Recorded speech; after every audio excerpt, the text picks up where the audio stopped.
Supervisor Delbar.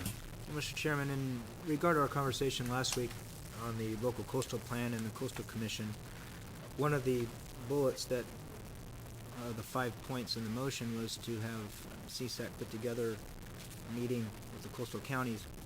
And that meeting, I had the very next day met with Rich Gordon, San Mateo Supervisor and President of CSAC, and we discussed and we'll be having a meeting of the coastal counties at the CSAC Ledge Conference.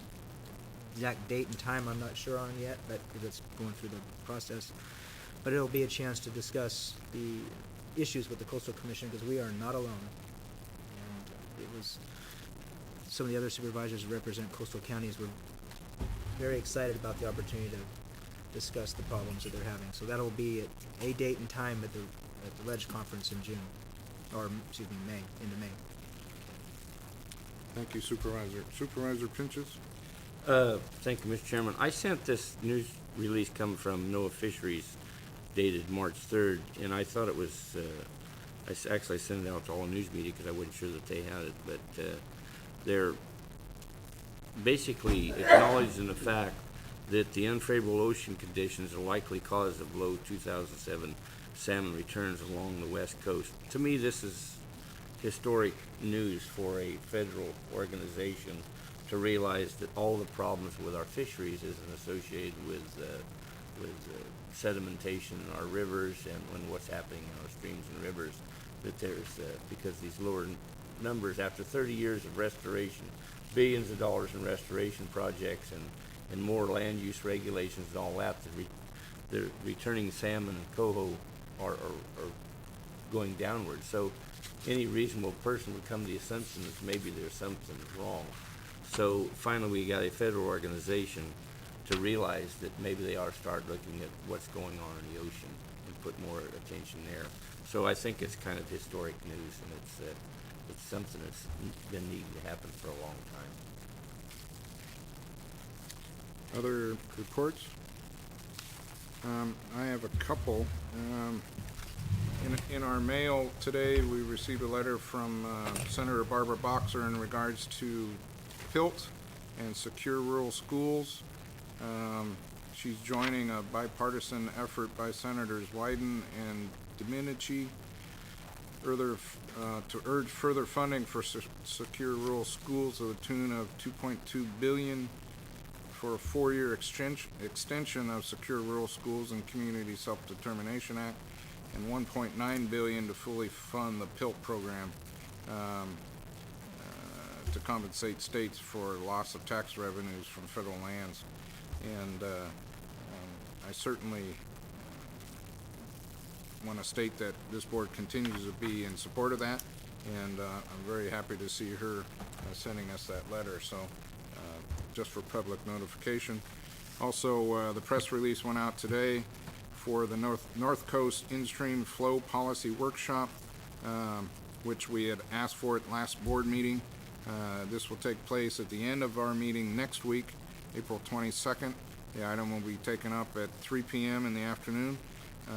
This press release I asked for to be compiled for an effort to bring all the people with concerns and questions forward in a local workshop to allow answers to be provided. And this is also in your box. The board, Water Resources, was very apprehensive about appearing before us. Certain things like tied to the stake and torching the stake were stated in conversations, etc. They were very fearful because of their prior receptions at other workshops, but they were ultimately receptive of coming to us. This was the only date and time available for that staff before the May 1st end of public hearing, public comment, and so I believe we need to welcome these folks, provide for a good exchange of information, questions. I sent you an email asking if you do have any very specific questions. They asked that those be forwarded to the Water Resources staff so that they could be prepared. And I would again ask you to do just that. They also asked for any public comments to be submitted in writing to be included in the public comment period. Under their operating rules, oral questions, concerns, comments are not received as public comment. They operate outside of the Brown Act under a different set of rules. I had to explain the Brown Act to the staffer to get them on track on how local situations are utilized. So just an item of notification. And also one last item in regards to last week's meeting on the Coastal Commission.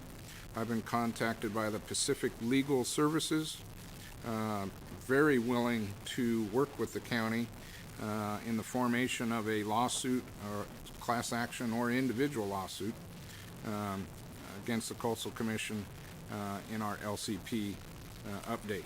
So I have no idea how these folks were notified, but I believe it did go out on the clipping service after last week's meeting in Fort Bragg, so I suspect that's how they picked it up.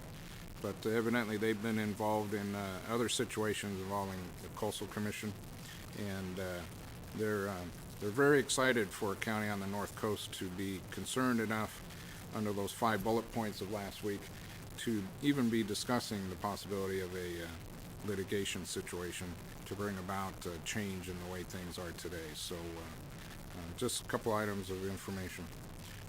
Supervisor Colfax was next, I believe.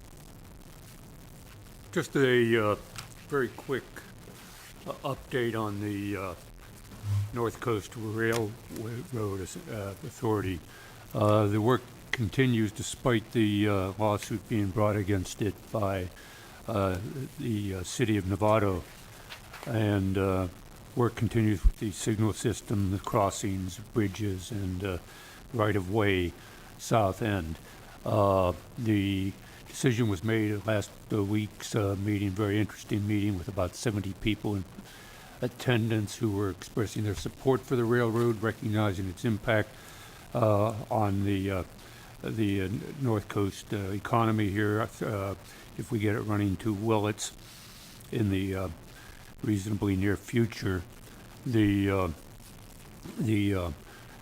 decision was made at that meeting after much discussion to go to the Attorney General to request an opinion as to whether 2 members of the authority board could sit in on discussions of strategy, legal strategy, by the authority against the agency that namely Novato, that they were nominally, if not functionally, representing. Their idea is they have a right as members of the authority to sit in on such discussions. This was strongly opposed by the authority attorney, as well as former Congressman Doug Bosco, who was in attendance, along with probably another 20 speakers at that particular meeting. So the railroad continues to do its work, but is spending an awful lot of time dealing with the legal problems that the city of Novato and perhaps by extension County Marin are generating. Question. Sure, Supervisor Princess. David, I understand that the railroad and the city of Willits are working real closely on those abandoned cars there in Willits, some old passenger cars. But I also heard that the rail authority sold those cars, those derailed flat cars at Longvale. Is that true? I was not aware of that, no. I don't. I I think simply it's great. don't. I brought up the idea that I thought they should, but that's what I heard last week, that they made a deal with a person. It may have been just completed since even last week ago. If you ever find out, I'm curious to know. Yeah. Okay. And question to Supervisor Colfax from the chairman.